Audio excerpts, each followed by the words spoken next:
कसा लावायचा महानगरपालिकेच्या कर्मचाऱ्यांकडनं शिकायचं. इकडे दादा इकडे दाखव.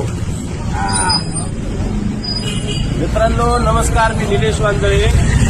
आता आपल्या वारजेमध्ये डांबर टाकून गेलेत. 8 तासाचं काम असतं. गाडी मी माहिती घेतली, काहीतरी 6:30 वाजता गाडी आली आणि 7:15 वाजता जेवढे 10-12 कामगार होते ते सगळे या ठिकाणी डांबर टाकून सपाट करून गेले. आता ते गेले तर हे बघा हे कसं डांबर निघतंय आणि इकडली पण पेज बघा. हे वरती माहिती करून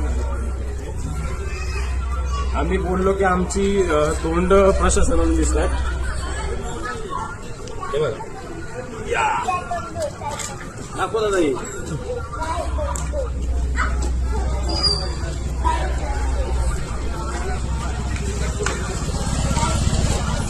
काम महानगरपालिकेचं. घोडा कसा लावायचा यांच्याकडनं शिकायचं.